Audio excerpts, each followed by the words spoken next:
Hola, somos Condominio, una comunidad cristiana, y te damos la bienvenida a nuestra casa, donde compartimos, reímos, nos equivocamos, perdonamos, agradecemos y sobre todo,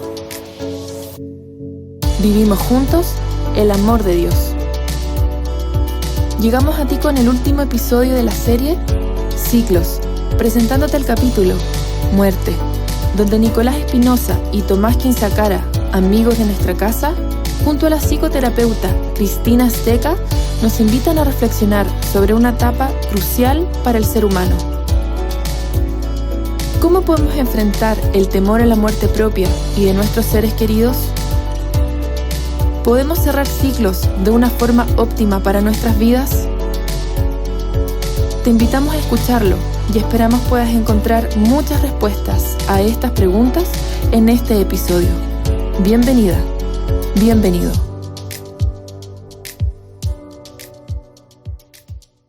¿Qué tal, amigas y amigos? Bienvenidos a programa de tarde en esta serie que hemos preparado para ustedes con mucho cariño, Ciclos, donde hemos estado analizando, indagando, conversando sobre cada una de las etapas de la vida y lamentablemente estamos llegando a nuestro último capítulo de esta serie que creo que muchos de ustedes han estado disfrutando.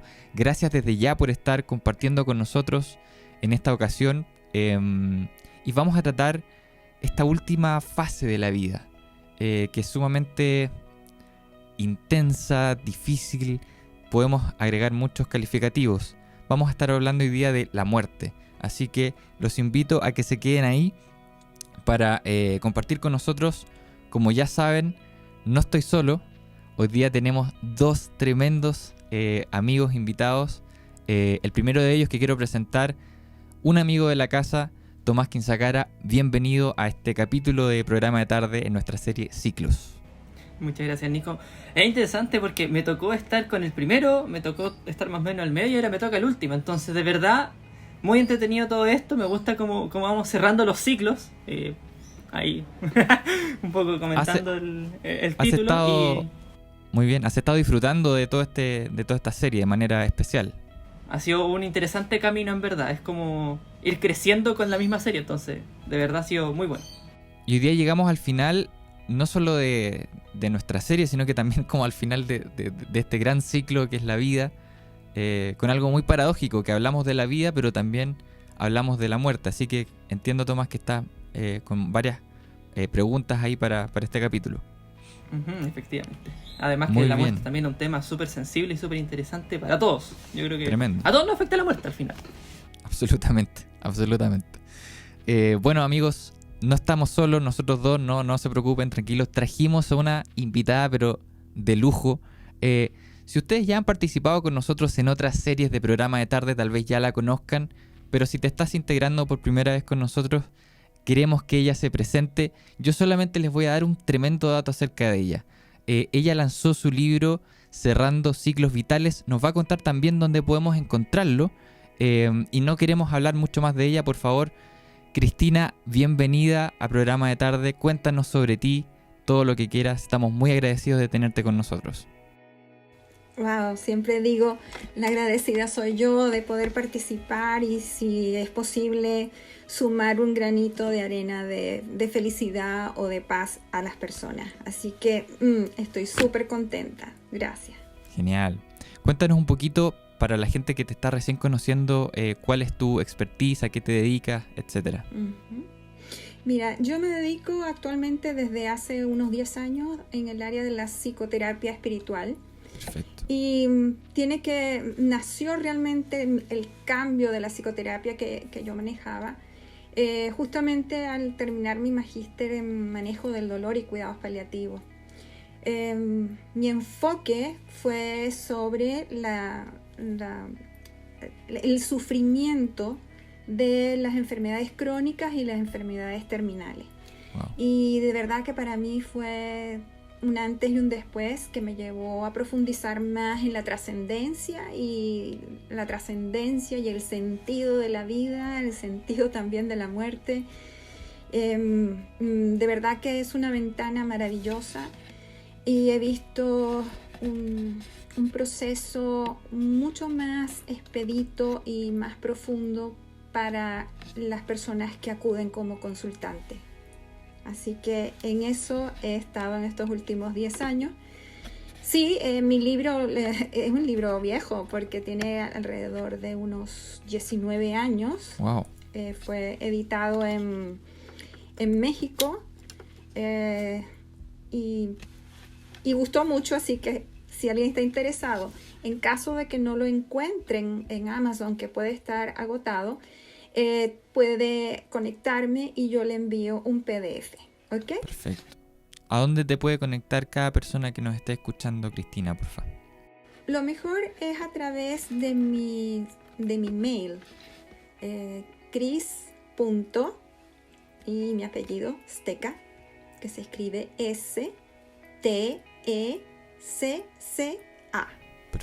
@gmail. cris.stecca@gmail.com. Muy Para bien. todas las personas que estén escuchándonos, sin duda que después de escucharte a ti, van a querer leer ese libro. Así que, muchachos, los dejo para que podamos comenzar con esta conversación. Tomás. Sí. Vamos a partir con algo bastante frío igual, porque varias personas en el mundo, algunos filósofos siempre han dicho que una de las pocas grandes certezas que tiene el ser humano es que va a morir. O sea, si no hay muerte, tampoco hay vida. Entonces, es una de las etapas finales de este ciclo y la pregunta con la que tenemos que partir es cómo podríamos prepararnos nosotros para ese momento. Y también el por qué también nos genera temor esto, porque hay siempre un poco de repelús cuando hablamos de la muerte, como que nos da miedo. Algunos le ponen algunas cosas por ahí paranormales a veces para ciertas cosas. Entonces, ¿por qué? ¿Por qué se genera este miedo? ¿Y cómo nos preparamos para ese final? Bueno, hay una frase que me encanta, que tiene que ver con tu pregunta. Para vivir hay que saber morir. Y eso nos lleva a una tremenda pregunta. ¿Estamos vivos o estamos viviendo? Son dos cosas diferentes, ¿verdad? Una esponja de mar está viva, pero ¿qué experiencias garantizan que está viviendo? ¿Cuál es el estado de conciencia de darse cuenta de cosas interesantes como la temporalidad? ¿Qué pasa cuando uno sabe morir? Pues se da cuenta justamente de que es imposible vivir si no hay muertes. Muertes que son pequeñas muertes, como el niño que tiene que ir a la escuela y muere ante la posibilidad de quedarse todo el tiempo que quiere en su casa.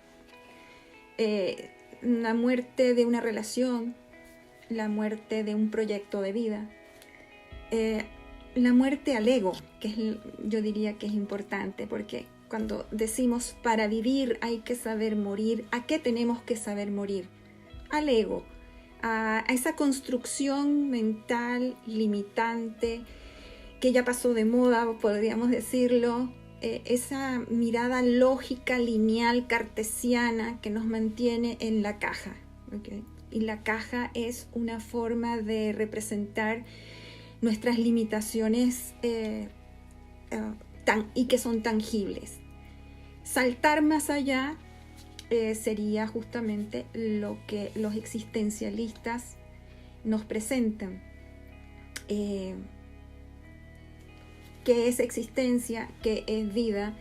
Y además, ¿cuál es el sentido de todo ello? Entonces, trascendencia implica salir de esa caja y atreverse a ese temor de que a lo mejor hay cosas que son muy diferentes y que se perciben de maneras diferentes. Nos quedamos muy cómodos en nuestra cajita. Hay gente que lleva una relación pésima con su pareja y la eterniza para no correr el riesgo de conocer más allá de sí mismo y del mundo y de la vida. Así que, de alguna manera, nosotros para saber morir tenemos que abrazar la realidad de que nuestro cuerpo va a morir, que quizás nuestra mente muera antes que nuestro cuerpo, como es el caso de la demencia senil, Alzheimer, etc. Que voy a morir quizás a la esperanza de poder caminar algún día, o a la pérdida de no poderlo hacer más. Así que es súper denso el tema, así que ustedes pregúntenme si algo se complica, pero fundamentalmente somos una civilización casi en toda su totalidad, y una sociedad casi toda en su totalidad, que le tiene mucho miedo a la pérdida del cuerpo, a la vejez, a los cambios propios de un cuerpo que se prepara para desaparecer. Y eso se debe a que hemos puesto toda nuestra energía, toda nuestra fuerza, toda nuestra emoción, todo en lo tangible que nos ofrece el ego. Poder, competencia, acumulación de bienes y, por supuesto, egoísmo. Cuando no sabemos vivir con la muerte, somos profundamente egoístas y no queremos soltar el cuerpo. No sabemos ni siquiera tratarlo bien, porque algún día, ¿verdad?, voy a desaparecer y no voy a poder relacionarme de otra manera. Así que, de alguna manera, es una desconexión de la trascendencia. Las personas que más temen son las que no están conectadas con la trascendencia, con la posibilidad de que quizás no todo sea aquí y ahora. La posibilidad, ojalá, de cuál es mi legado para el mundo. Podemos pasar la vida pasándola bien, pero no dejamos ningún legado que mejore el lugar de donde yo nací. Por eso digo que es egoísta, porque cuando pensamos en la muerte tenemos que mirar un poco hacia atrás y decir, ¿valió la pena? O sea, ¿le di valor a mi vida? ¿A quién ayudé? ¿Para quién soy significativo? Así que yo creo que tenemos que liberarnos del mal nombre que le hemos puesto a la muerte, porque sin ella, como tú dijiste antes, no hay vida. Partimos, perdona Tomás que meta aquí la cuchara, como decimos en Chile. Por favor. Partimos, yo creo que ambos estamos un poco analizando todo lo que nos estás diciendo, Cristina, porque es sorprendente, porque uno de manera vaga tiene una relación con la muerte sumamente superficial, que es lo que tú nos estás planteando. El cierre de la instancia física, corporal. Yo creo que la mayoría de las personas solemos tenerle temor a eso, y es un poco por lo que tú nos planteas, pero hasta que tú no lo dices, hasta que tú no nos pones esta frase en la cabeza de que para poder vivir la vida necesitamos distintas muertes, sobre todo la muerte Saber morir. Saber morir. Saber morir. Partir por aceptarlo primero, aceptar que en definitiva hay muchas cosas que van a morir. Tal vez nosotros hemos estado repasando esta idea de los ciclos de la vida muchas veces desde una perspectiva mucho más tangible, la niñez, qué sé yo, la adolescencia, pero aquí en definitiva tú nos estás poniendo sobre la mesa un concepto de muerte que es súper interesante, que tiene que ver directamente con la muerte física, que puede ser una muerte por un accidente, puede ser una muerte ya en vejez, pero también la vida nos presenta muchos episodios de muerte, y es súper interesante verlo de esa manera. Y también quiero agregar esta idea que yo siempre he estado dándole vuelta. De repente una persona, ya sea en su vejez, cuando digamos la vida se la lleva por el tiempo, digamos, y por distintas enfermedades, o una persona joven que se tiene que ir antes de tiempo, entre comillas, cuando estas personas dejan de estar, cuando sus cuerpos se apagan, cuando sus mentes se apagan, de alguna u otra manera algo de esas personas queda. Ya sea una broma, por ejemplo. Nos ha pasado en la familia que de repente comentamos mucho sobre un abuelo que yo no pude conocer. Pero yo siento que lo conozco igual porque tanto mi papá como mis tíos se han dedicado a comentar situaciones, dichos que él tenía, y de alguna manera su figura, su imagen está en algún sentido con nosotros. Entonces es súper interesante entender eso del legado que tú también nos planteas. O sea, si mi mentalidad constante es pensar en que netamente lo que tengo acá, lo que acumulé, lo que pude ganar, este lindo cuerpo que pude tener, etcétera, etcétera, se va a quedar, en realidad es una idea súper errática. O sea, lo que se va a quedar después de esa muerte física es mucho más profundo. Sí, lo que tú me comentas tan lindo de tu familia y de tu abuelo, darle vida significa honrar la existencia en vida, ¿ok? Fíjate que hay algo muy extraño en nosotros los seres humanos. Por un lado, no queremos saber nada de la muerte, pero cuando alguien se muere, capaz que nos quedemos pegados y concentrados solamente en ese instante, y lo demás se pierde. Yo me acuerdo, voy a hablar de mí, estaba yo jovencita y jovencita pero un poquito mayor que Tomás. tenía 25 años y mi papá, que era lo máximo, muere.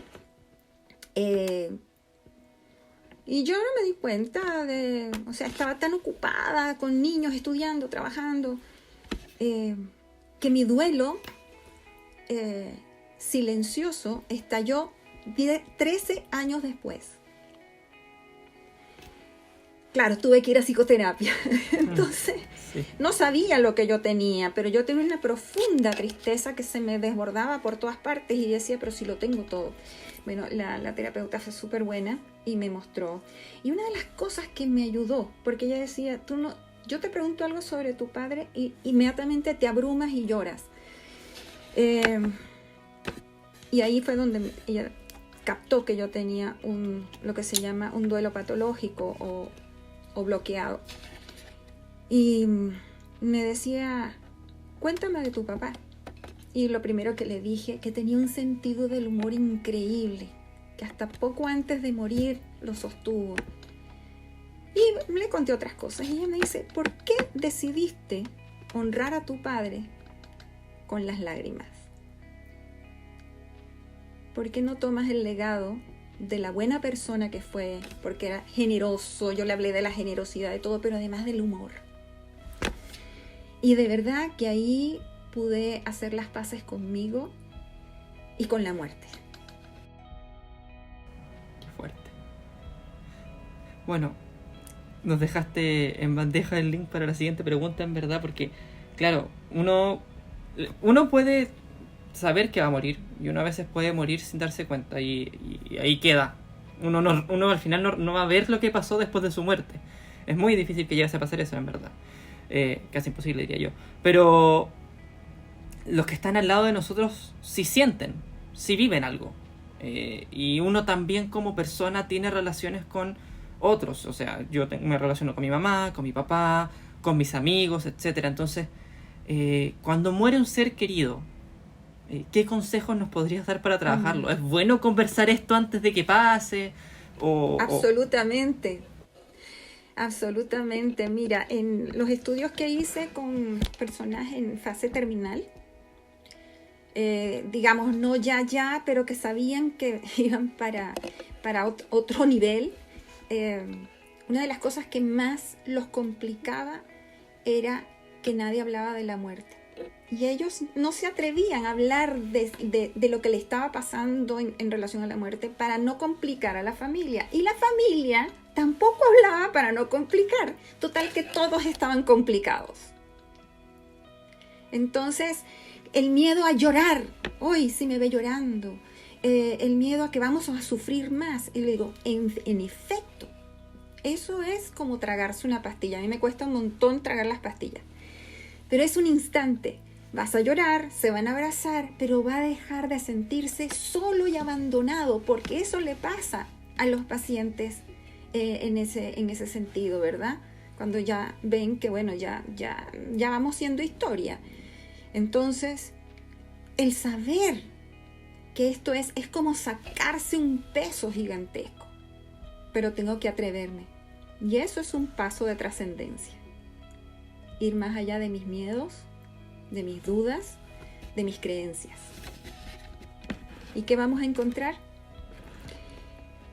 El sentido, la fuente de sentido, según diría Holzapffer, un maravilloso filósofo alemán, chileno-alemán, que por cierto me ayudó en mi tesis. ¿Qué va a quedar después del susto? La fuente de sentido más importante de todas: contención. Voy a sentirme en que me contiene, mi familia me contiene. Yo contengo a mi familia porque ya no hay barreras. Así que bueno, hay muchas cosas interesantes en este tema. La verdad que háganme ustedes sus preguntas y también sus críticas. No, vamos en una línea maravillosa. Creo que estamos aprendiendo muchísimo. Una de las cosas que hasta aquí yo he aprendido, y parece ser muy obvio, pero yo lo veo desde otra perspectiva ahora, que yo lo describiría así: para morir hay que ser valiente. Cualquiera diría, pero por supuesto, si morir es una experiencia traumática, pero en definitiva lo veo desde otra perspectiva, porque entiendo que estamos entendiendo la muerte de otra manera. La muerte a muchas cosas.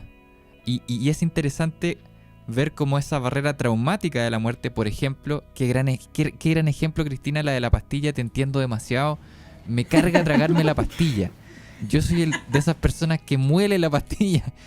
Y hay veces en que no se puede, porque es una pastilla que está encapsulada. Entonces es muy buen ejemplo. Es un segundo. Siempre he pensado eso. Hace poco tiempo, y perdón Tomás si me estoy robando un poco el espacio, pero es que hace un tiempo vengo pensando en el tema del dolor. Ahí en ese caso, Cristina, claramente tú eres una persona que ha indagado muchísimo y me podrás corroborar muchas cosas, pero el dolor es algo que yo he experimentado de manera, en algún sentido, más fuerte. Mi entorno cercano, mi casa y el mundo. Y yo digo, uno piensa con el dolor, ¿cuánto tiempo va a durar? ¿Por qué tengo que estar viviendo este dolor físico, mental? Qué buena pregunta. ¿Sí? La voy a cambiar un poquito. Ya, por supuesto. No, ¿por qué estoy viviendo esto? ¿Para qué? ¿Para qué? Exacto. Ok, si tú te quedas con el por qué, es así como el estado mental de víctima, de persona, ¿cómo es que se llama? Como que no se mueve, ¿no? Sí. Que espera que se cambien las cosas. Exacto. ¿Cuánto me va a dar este dolor, verdad? Yo creo que es ¿para qué me está sirviendo? Que no lo veo. ¿Cómo yo puedo transformar esto en vida? En mi caso, a mí la tesis me enseñó muy poco sobre el magíster. El día que yo cerré mi magíster, o sea que lo terminé y lo presenté, una semana después mi mamá murió. Y yo dije, me vengo a desayunar ahora. Y fue después de la muerte de ella que yo fui integrando algunas cosas del magíster y dándome cuenta de que, ¿qué voy a hacer yo con esto? Porque la primera fase es quedarse como impactado en la pérdida y desorientado. Hay una especie de shock. ¿Cómo acomodo yo algo que he tratado toda mi vida de huir, que no le pase a mis seres queridos, etcétera, etcétera? ¿Cómo yo voy a integrar esto? Eso es parte del duelo, ¿verdad? Por eso el dolor, duelo. Bueno, como una herida, si yo me doy, muchas veces me caigo en el piso porque ando con mi perra y ella me tironea y yo caigo. Así que soy experta en caídas. No le tengo miedo a las caídas. Entonces, eso es lo que sucede. Sí. En primer momento es de consternación. Lo peor que le podemos decir a una persona que está en esa pérdida ¿verdad?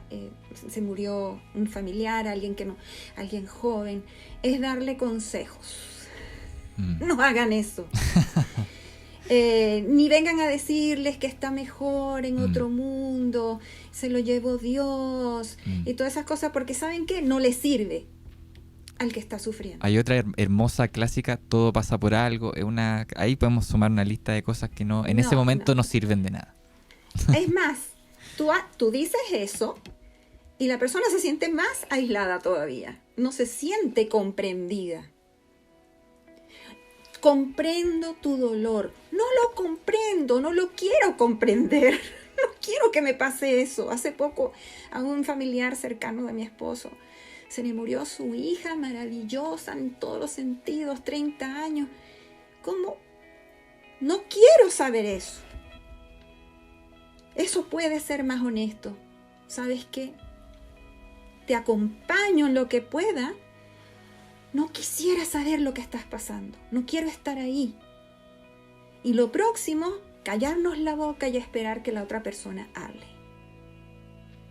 Y contención física. Y después, de a poco, para unos antes, para otros después, cada uno tiene su ritmo, va a necesitar hablar mucho de lo que pasó. Y lo peor que podemos hacer es cambiarle el tema. Pero podemos cambiar nuestro discurso. Y ahí podemos integrar de qué manera podríamos honrar a esa persona.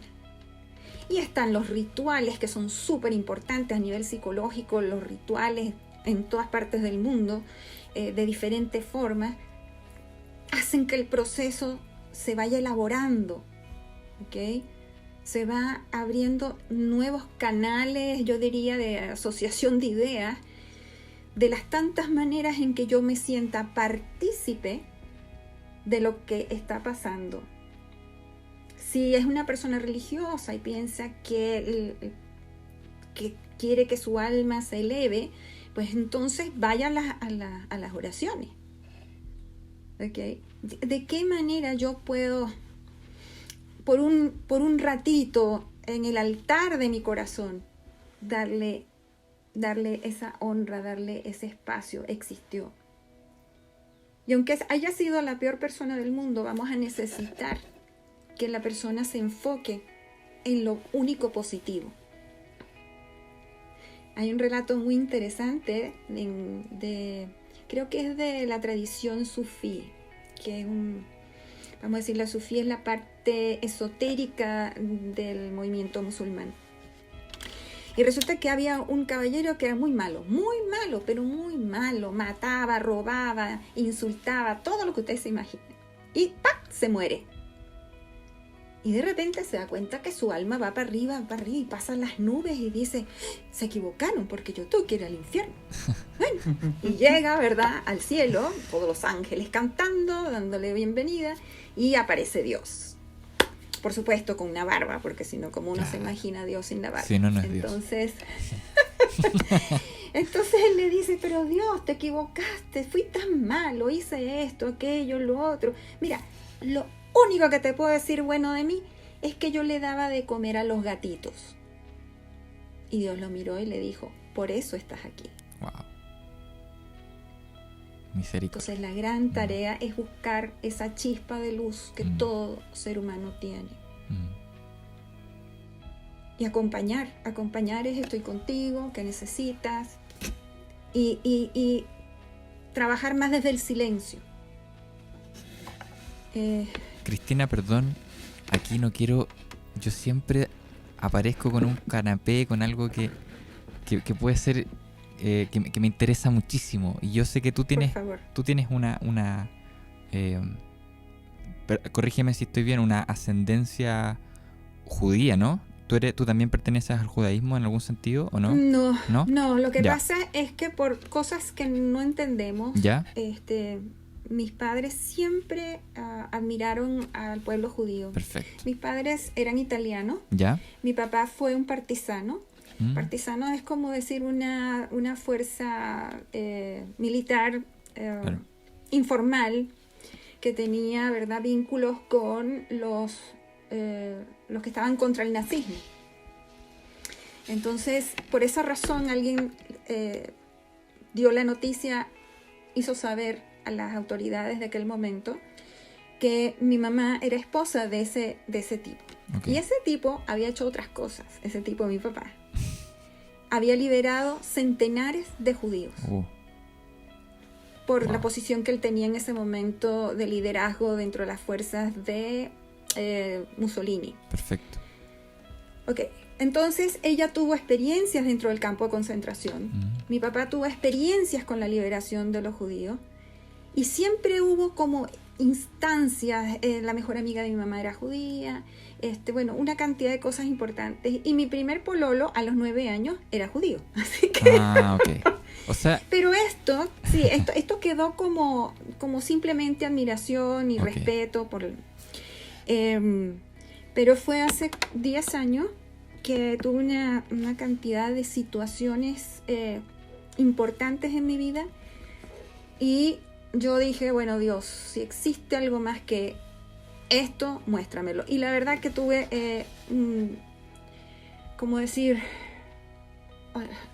Diríamos de la nada, 2 personas que aparecieron, no se conocían ellas tampoco, que me fueron mostrando, mira, esto se vincula con esto y tenía que ver con la Torá, con los primeros 5 libros que llamamos la Torá, que están en ¿cómo es que se llama? En el Antiguo Testamento. Y también me atrajo mucho reconocer o darme cuenta de que Jesús no era cristiano, porque Jesús fue judío, vino para los judíos y murió como judío. Entonces ahí hay un melange de cosas. Claro. Pero sí tengo una vida muy activa. Tengo dos pequeños grupos donde trabajamos esto.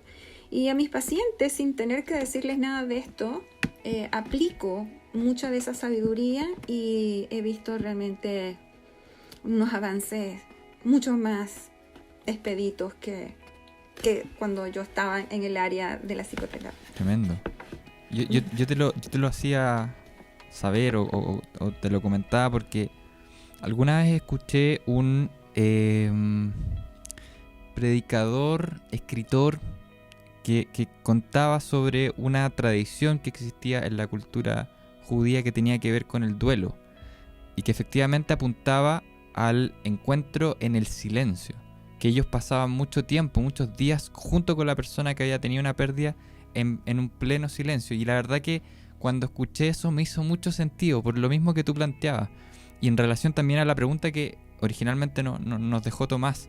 ¿Qué hacer cuando una persona está viviendo un momento difícil y cómo muchas veces en nuestro afán, tal vez inclusive medio egocéntrico, de aparecer y contener y decir, aquí llegué yo a decirte lo que tienes que escuchar, nos equivocamos?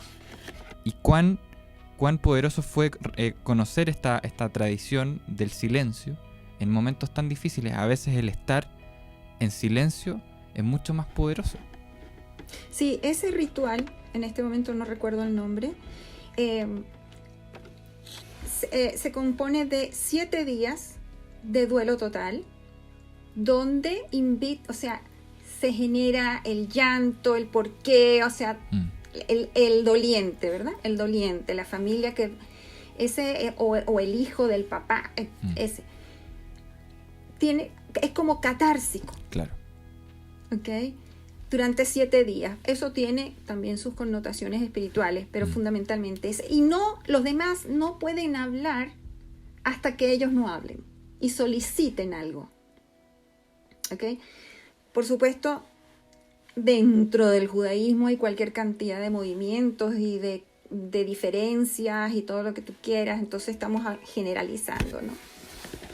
Pero es bien interesante ese tema. Y ya después de los 7 días, uno dice, suficiente, y llegó a otro nivel del duelo. Pero la desesperación, el shock, el cómo elaboro esto, lo facilita mucho ese ritual. Muy interesante, la verdad es que, bueno, yo cuando mencionaste lo del inicio de Si alguien le pasa por un duelo, uno no tiene que venir a decirle nada. Me paso por la cabeza los momentos donde he ido a un funeral, a un momento así, y hablo. Y no debería haber hablado. Entonces como... No. ¿qué Pero acabas de ¿sabes qué es lo peor? Que eso no es problema, porque está dentro de nuestra cultura, no es tan impactante. Pero ir a, por ejemplo, un funeral... en Venezuela no es acostumbrado. Yo vengo de Venezuela, por eso hablo de allí. Hace 20 años. Pero siempre hay cosas. Allá no se lleva al fallecido a una iglesia para el funeral y todo eso. No. Allá hay funerarias, y bien grandes, de muchas estancias. Inclusive dan comida. Y tú te asombras de que pasas por ahí y este habla de fútbol, el otro de la no sé qué, las risotadas y todo eso, creyendo que así van a alivianar. Claro, lo van a distraer, pero no alivianar. Porque la persona se va a tragar aquello. Estamos en una cultura tan narcisista que hasta nos da vergüenza llorar y gritar. Es verdad. Y bueno, eso también nos lleva un poquito a la siguiente pregunta, la que vamos a alcanzar, porque cuando uno se traga el duelo, uno también puede haberse tragado algo que dijo. Y yo creo que los duelos más duros son cuando una persona muere y están enemistados, o hubo algún problema, algún conflicto, no se alcanza a disculpar, no se alcanzan a amistar de nuevo, etc. Entonces, ese tipo de situaciones donde uno se tragó algo, ¿cómo se puede encontrar consuelo? ¿Cómo... Oye, es que es tan bueno lo que estás colocando en la mesa, porque nosotros somos dragones, ¿ok? No es que me tragué algo, es que me tragué todo. Porque ni siquiera te mostré quién soy realmente, porque yo tampoco lo sé. Pero para no profundizar tanto, saber morir significa que yo entiendo que no soy dueña de la vida ni de la muerte. Que hay algo más que lo decide. La naturaleza, el nombre que tú quieras ponerle. Por lo tanto, yo no tengo garantizado de que cuando yo me despido de mi esposo en la mañana porque se va a trabajar, él vaya a regresar. Eso es saber morir. Por lo tanto, yo no me voy a restar de darle mi amor, mi bendición, mi ñuñuñu con toda la edad que tengo. ¿Ok? Eso lo aprendí de mis padres también. Mi mamá antes de dormir siempre me decía, yo doy gracias por el techo, doy gracias porque mi esposo está al lado, doy gracias. Sí, nos enojamos en la mañana, pero igual te voy a dar las gracias. O sea, que no me queden cosas. Mira, saber morir significa que el tiempo es ahora. Ay, tanto que he soñado hacer ballet. ¿Y por qué no lo hace? Porque tengo 60 años. Bueno, haz algo parecido. ¿Ok? Entonces, eso es estar vivo. Tenemos que preguntarnos cuántos zombies, muertos vivientes, hay en el mundo, a nuestro alrededor, en nuestra familia. No lo saben, no lo saben. De hecho, en la Biblia aparecen varios pasajes que hablan de... hay una del Nuevo Testamento que dice... Una persona le dice, mira Jesús, te sigo, pero antes voy a ir a enterrar a mi padre, no sé quién era. Y él da esta frase, deja que los muertos entierren a los muertos. Si tú lo ves así literal, uno dice, oye, pero qué frialdad, Jesús, por favor, el tipo está sufriendo. No, lo que está diciendo es que ya estaba muerto. Ya estaba muerto porque estaba eligiendo, ¿verdad? Seguir. Es una metáfora, por lo tanto no había ninguna persona allí en ese estado, ¿ok? Pero es una metáfora para despertarnos.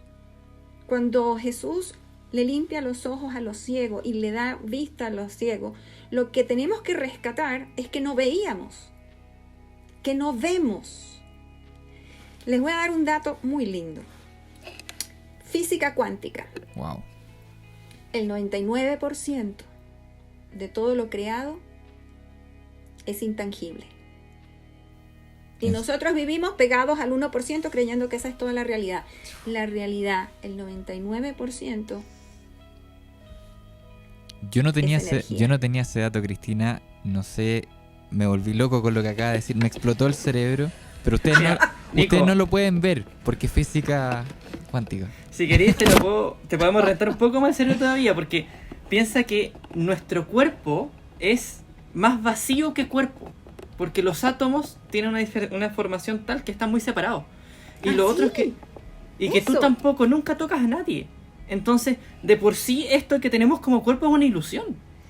El ego es el que te mete en la cajita, ¿te das cuenta? Aprendemos y quedamos ahí, aprendí. ¿Tú qué sabes de medicina, Tomás? ¿Cuándo se descubrieron las bacterias? Y siempre estuvieron ahí. Ahora no solamente ni hablamos de átomos, ni protones, ni nada de esa cosa, ahora estamos hablando de cuerdas, es decir, de vibración. ¿Qué somos? Vibración. Y como la energía nunca desaparece, ¿quién me dice que el hecho de que mi cuerpo desaparezca, desaparece esa chispa que soy? Exactamente. ¿Ok? Entonces es las personas que gracias a Dios, gracias a nuestro esfuerzo, a nuestros padres, nos asomamos un poco más allá y jugamos al loco, porque oye, todo lo que se sale de la caja es visto como loco. Picasso, cuando empezó a pintar, dijeron, este está volado. ¿Okay? Cuando dijeron, ¿cómo se llama? ¿Cómo podríamos imprimir? Imprimir, no existía la palabra imprimir. Entonces es tanto lo que nosotros no nos damos cuenta, como tú dices, Tomás. Yo creo que yo termino en este cuerpo. ¿Ok? Y yo no tengo nada que ver con ustedes, no. Eso es allá y esto es acá. Porque vivimos el límite. Pero llega la pandemia, que es transparente, que no se puede ver el bicho ese. Y nos tiene fregados a todo el planeta. Entonces es súper. La muerte nos enseña muchísimo. En la muerte está la semilla. Yo me acuerdo cuando llegué a Chile, viví en una casa que tenía unas, como estas plantas que van por las paredes, una enredadera espectacular. Ya. Y esa estaba súper verde. Con el tiempo se puso amarillito, café, y se le fueron todas las hojas. Y yo veía y no pasaba nada, y lo regaba. Entonces, yo casi le digo le dije al jardinero, por favor, córteme ese árbol porque ya está muerto. Me dice, no señora, está en invierno. Wow. Yo no tenía invierno en Venezuela. Entonces, ¿cuánta vida hay en esos árboles que parece que hasta ahí llegaron? Cristina, tú acuñaste el tema de este virus que es transparente. Es que todo esto es poderoso, es muy poderoso. Por favor, ojalá mucha gente pueda estar viendo este capítulo, porque encuentro que estamos tratando cosas que son cruciales. ¿Por qué cuando nos aproximamos a esta instancia de la muerte empezamos a valorar la vida y a querer tener más vida? Otra cosa que dijiste que me pareció tremendo, que es algo que yo también he estado reflexionando mucho: ¿cuántos zombies hay andando por ahí? Con esto queremos decir personas que no se atreven a morir a muchas cosas para poder vivir otras cosas. Compartí una conversación con una persona joven. Pensábamos nosotros los jóvenes que el virus no pasa nada, da lo mismo. Mentira. Estamos entendiendo que es esa soberbia, esa ilusión que nos hace pensar que somos inmortales. Y hablaba con esta persona que es joven, que estuvo muy mal por el tema del coronavirus. Y su reflexión era: ahora vivo la vida de otra manera. Ahora que me recuperé, voy a hacer esto, no voy a esperar a mañana. Si me quiero juntar con alguien, mientras las medidas, digamos, de resguardo lo permitan, lo voy a hacer. Si me quiero tomar un helado y estaba en dieta, no importa, me lo tomo, lo disfruto. O sea, su perspectiva de vivir cambió después de estar cerca de morir. ¿Cuántas veces nos pasa eso? Y cuántas veces, no solo muriendo en el cuerpo, sino que muriendo en situaciones de la vida, relaciones de pareja, que las perpetuamos por el miedo a morir. Y no entendemos que después de tragarnos la pastilla, que es doloroso, viene otra historia. A lo mejor cortando una historia que se está muriendo, podríamos acceder a otra que tendría mucha más vida. Entonces, wow, no, estoy en éxtasis acá. Por favor, sigan ustedes. Yo también quisiera rescatar algo para dejarle a nuestros oyentes hoy. A mí me fascina todo este tema de la cuántica, de la física, así como de partículas, porque son cuestiones tan intangibles, pero funcionalmente reales, que me deja explotando. Y quiero dejar aquí sobre la mesa un concepto que a lo mejor le puede servir a alguien que está pasando por a lo mejor algún duelo o algún momento especial y particular, que es el famoso entrelazamiento cuántico. Hay una ecuación que se hizo hace muchos años atrás, como en el 1950, por ahí. Para mí es harto, porque llevo 20 años de vida, pero para otros yo creo que fue cuando yo era joven, así que... Pero no vamos a juzgar eso.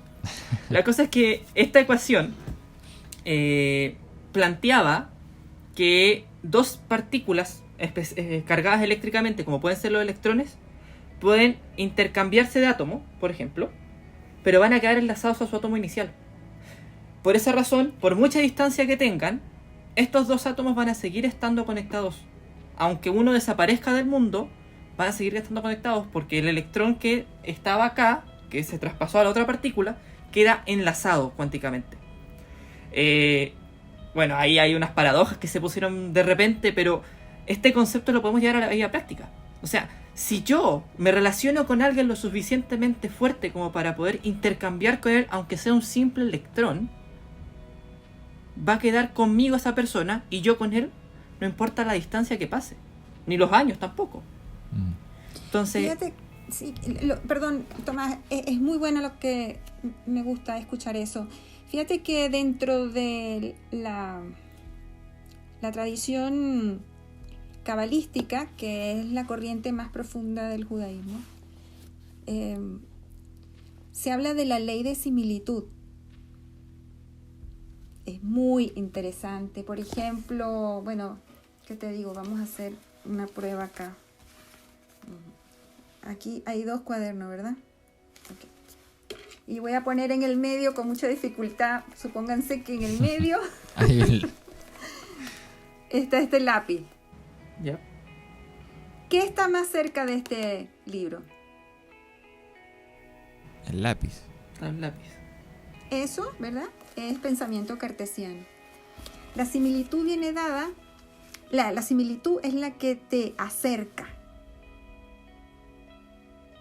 Por eso cuando vamos a una reunión nos sentimos más atraídos, nos sentimos mejor con personas que tienen cierta similitud con nosotros. ¿Ok? Entonces, la ley de similitud no es la ley de atracción, es otra cosa. La ley de similitud no es que alguien sea igual a mí. La mujer maltratada y el maltratador, o el maltratado y la maltratadora, para no tener problemas de género, pareciera que no son símiles, pero tienen el mismo juego, el sufrimiento. Y eso los atrae.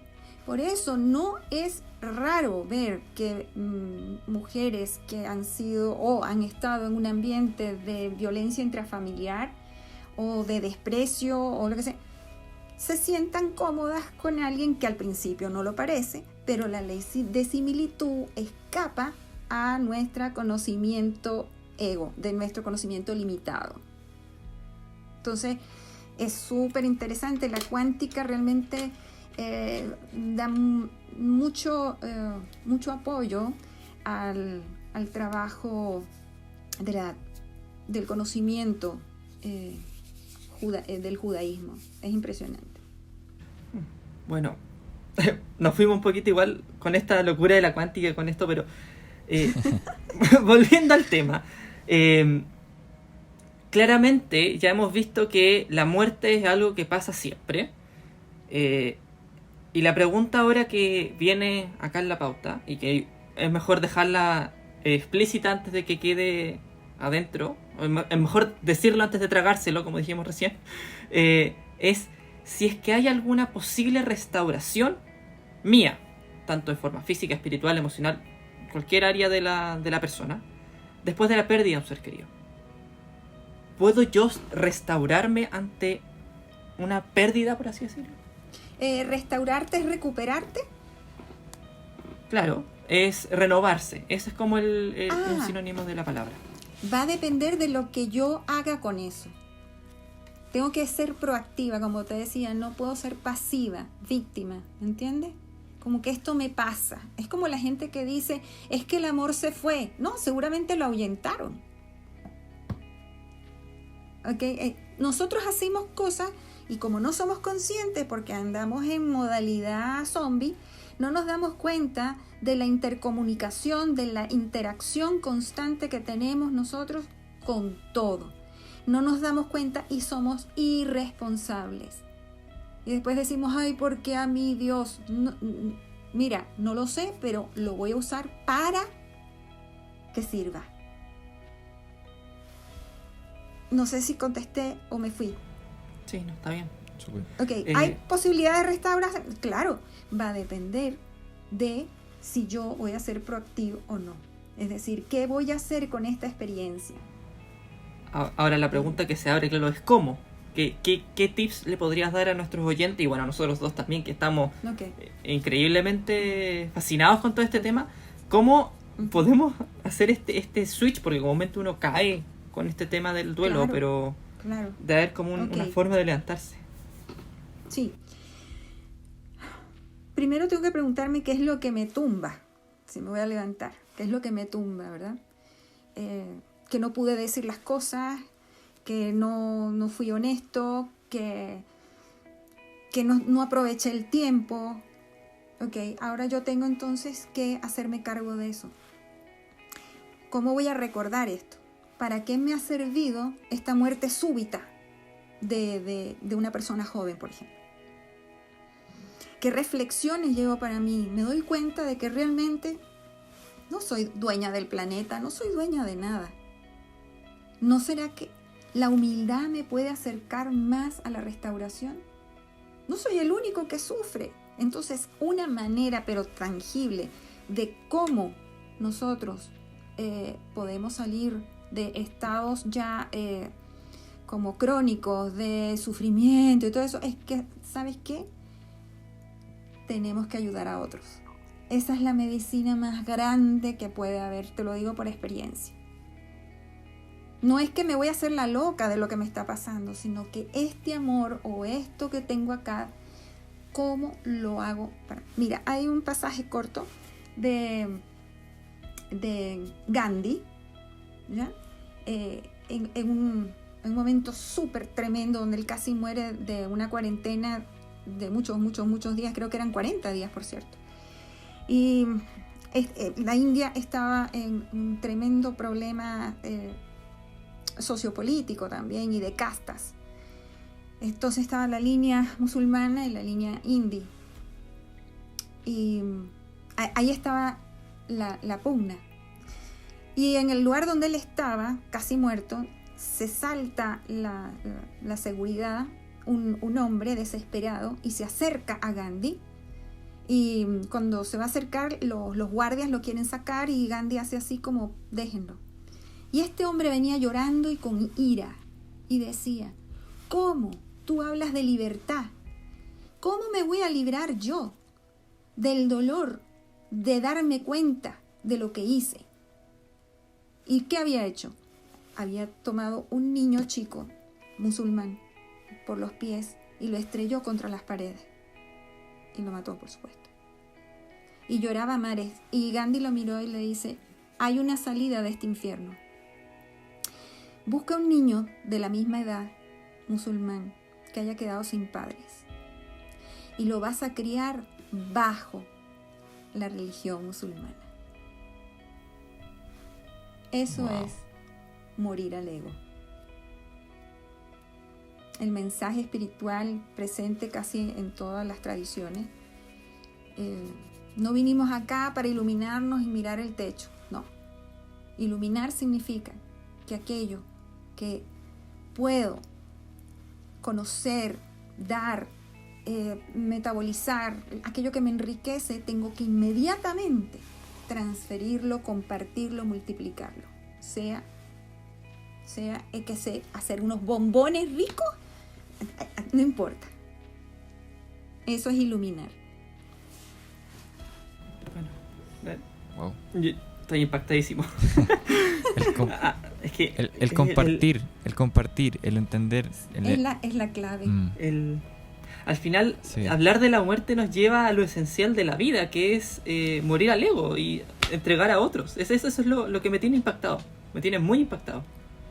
Fíjate una cosa, los estudios que se han hecho, criticados mucho también, porque hay cosas que, como en todo, que no son, de las personas que han experimentado una muerte temporal, ¿verdad? Y vuelven a la conciencia cuando se pensaba que ya, inclusive en morgues, ya estaba en la morgue y el tipo saltó.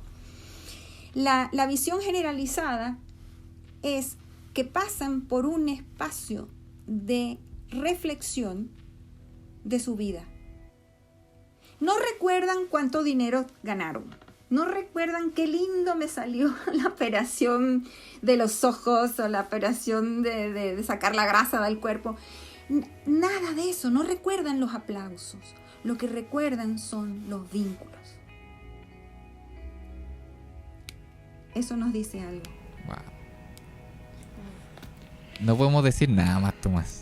No tenemos nada que decir. Esto es muy poderoso. Y yo que tengo para hablar todo el tiempo. Así que yo feliz, pero así es. Wow. Bueno, vamos finalizando antes de que quedemos peor con el Nico, que queda tarde por hacer cosas, tenemos que seguir viviendo.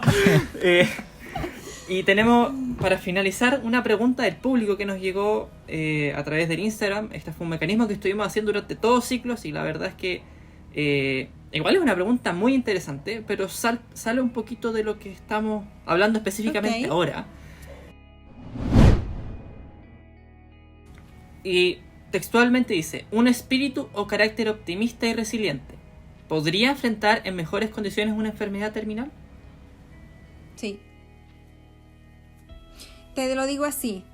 El dolor de una mujer que tiene problemas con el parto y el dolor de muchas enfermedades como cáncer llega al mismo umbral, o sea, llega al mismo nivel. Pero la percepción y el para qué de cada cosa, el sentido de cada cosa, es otro. Aquí estoy complicada y tengo miedo de que me muera yo, se muera la criatura, qué dolor, no tengo anestesia, Pero está ahí, la esperanza de la nueva vida que viene. Entonces, la persona que está en su proceso, ¿verdad?, de transformación, porque esto es una transformación, va a depender de sus creencias y de su trabajo con la muerte y la vida. Ahora sabemos que cuando trabajo con la muerte realmente estoy viviendo, ¿verdad? Porque me tengo que preguntar todos los días, ¿estoy viva? ¿Estado viva? ¿O estoy viviendo? Eso es un verbo en acción. ¿Qué es lo que no... ¿En qué estoy enredándome? Ay, estoy triste. ¿Qué estoy haciendo? Me estoy desconectando de la vida. Claro. Nada más que decir la verdad. Lo que sí, para decir algo, porque como que mi cerebro empieza a funcionar muy lento, ahora ya está pasando la cuenta. Otra cosa que me han comentado algunos doctores de estos cursos que he tenido que tomar por ahí, por donde estoy, es que muchas veces los pacientes comúnmente de oncología, que son los que más comúnmente tienden a tener alguna enfermedad terminal, lo que más los sana a veces es reír, es ser feliz, es tener un momento de alegría por sobre el caer en la negatividad. Entonces, igual, desde mi punto de vista un poco más clínico, le dejo la invitación para todas esas personas que a lo mejor nos están escuchando y saben de esto. Muchas veces reír y ser feliz va a dar mucha mejoría a lo que están viviendo. Entonces, el carácter optimista y resiliente que también tú nos mencionas, que esta idea de saber que puede haber algo más después, no es como que ya se murió, ya no hay nada más, es un proceso que hay que vivir y que en algún momento puede salir algo bueno, y va a salir algo bueno si nosotros le ponemos la intencionalidad, que es lo que estábamos hablando ya durante todo esto y que nos tiene... Oye, qué interesante. La verdad que ustedes hacen preguntas muy interesantes y profundas. Reír es vivir. Es imposible pensar en algo malo, triste que pasó y reír, a menos que yo sepa reírme de aquello. En un libro, hace mucho tiempo que lo estudié, que se llama el libro de Milagros, decía que el antídoto ante las fechorías del ego es reírnos de él. Wow. Gracias, Así Cristina, por esa frase. Queridos, yo feliz de haberlos conocido, de compartir. Wow. Siempre es vida estar con ustedes. No, tremendo. Es que esa última frase también me la voy a tatuar derechamente. Lo digo aquí al tiro, en alguna pierna me la voy a tatuar. Creo muchísimo y es una herencia maravillosa de mi abuelo que no pude conocer. El tema del buen humor, y del buen humor desde el punto de vista del cual tú recién lo planteas, reírte del ego, reírte de eso que te plantea con esta ilusión de que soy grande, soy poderoso, me tropiezo, me río, subí un par de kilitos, estoy más gordito, me río, me equivoqué en una palabra, me río. Creo que el reírnos de nosotros mismos también nos da mucha vida. Entonces, ha sido una conversación maravillosa de todo corazón. Me siento muy agradecido, Cristina, de que hayas estado con nosotros una vez más. Quiero decirlo públicamente, gracias por tu voluntad de siempre compartir con nosotros, de abrir un espacio en tu tiempo que no debe ser necesariamente mucho para traernos todas estas ideas y poder nutrirnos entre nosotros, pero ojalá también dar luz, como dices tú, a mucha más gente a través de esta vía que son las comunicaciones y las redes sociales. Gracias también, Tomás, por todo lo que nos aportaste hoy día, los conceptos más de la ciencia, de la cuántica, maravillosos, y a todas las personas que se han dado este tiempo para también estar compartiendo esta conversación, les damos muchas gracias. Dejarlos invitados, este es el último capítulo de esta serie Ciclos, pero estamos preparando ya más contenidos para compartir con ustedes, así que esperamos que se queden ahí sintonizando Somos Condominio, visitando la página somoscondominio.cl y también en nuestras redes sociales, YouTube, se pueden suscribir a nuestro canal Somos Condominio, Spotify, Somos Condominio, Instagram, adivinen cómo se llama, Somos Condominio también. Muy fácil, para que no sea complicado. Estamos en una era donde todo es muy cómodo. Bueno, para ustedes, para la comodidad, Somos Condominio, Instagram, Facebook también, Spotify, YouTube, para que sigamos compartiendo. De verdad, una vez más, Cristina, Tomás, muchísimas gracias. A ustedes, por favor. Y muchas gracias. Nos vemos en una próxima. Chao, chao. Chao. Si quieres acercarte a nuestra comunidad, debes ingresar a somoscondominio.cl o encontrarnos en Instagram como Somos Condominio. Para nosotros sería un tremendo honor poder conectar contigo. Sigue sintonizando para más episodios y gracias por estar con nosotros.